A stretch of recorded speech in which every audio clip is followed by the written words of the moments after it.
तो चलिए दोस्तों बात करते हैं पैसिफिक ओशन के करंट की। पैसिफिक ओशन के करंट भी अटलांटिक ओशन की तरह ही है, बस यहाँ पर साइज और नेचर का फर्क है।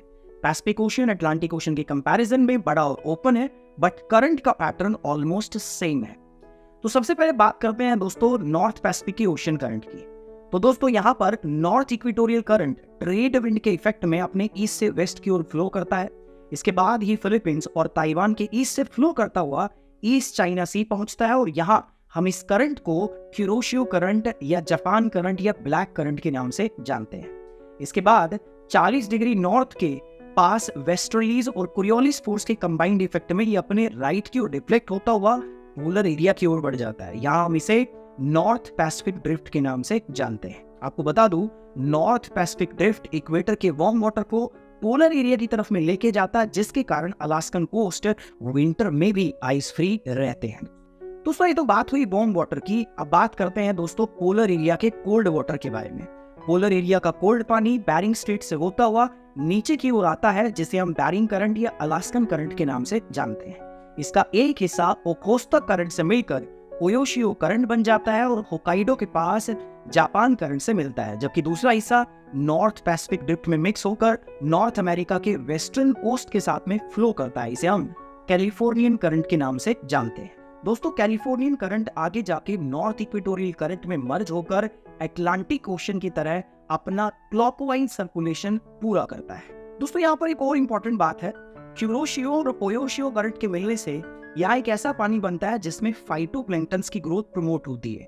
फाइटोप्लैंक्टन के कारण जो प्लैंक्टन और जो प्लैंक्टन के कारण इस क्षेत्र में मछलियां अधिक पाई जाती है। यही कारण है कि जापान एक छोटा सा देश होने के बाद भी 1980 तक दुनिया का लार्जेस्ट फिश प्रोड्यूसिंग कंट्री बना रहा, जिसको आज चाइना ने ओवरटेक कर लिया है। दोस्तों अब हम बात करते हैं नॉर्थ पैसिफिक के बाद साउथ पैसिफिक के ओशन करंट की। तो दोस्तों नॉर्थ हेमिस्फीयर के पैटर्न को फॉलो करते हुए साउथ इक्वेटोरियल करंट ईस्ट से वेस्ट की ओर फ्लो करता है। इसके बाद ये साउथ में डिफ्लेक्ट हो जाता है और ऑस्ट्रेलिया के ईस्टर्न कोस्ट या क्वींसलैंड के अलोंग फ्लो करता है। इसे यहाँ हम ईस्ट ऑस्ट्रेलियन करंट के नाम से जानते हैं। आगे जाके वेस्टर्लीज और कोरियोलिस फोर्स के इन्फ्लुएंस में ये करंट अपने ईस्ट में न्यूजीलैंड की ओर में डिफ्लेक्ट हो जाते हैं।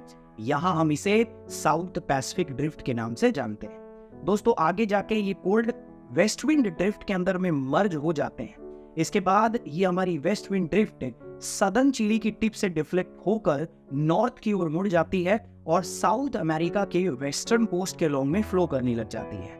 हम यहाँ पर इसे पेरू करंट या हम्बोल्ट करंट के नाम से जानते हैं। इसके बाद ये Peruvian current south equatorial current से मर्ज होकर अपना एंटी क्लॉकवाइज सर्कुलेशन पूरा कर लेता है। दोस्तों पेरू करंट ना एक कोल्ड करंट, पर जब यहाँ पे वार्म करंट आ जाता है तो इसे फिनोमिना को हम एल नीनो भी कहते हैं। ये एक शॉर्ट डेफिनेशन है, बट डिटेल में यहाँ पे कई सारे चेंजेस होते हैं।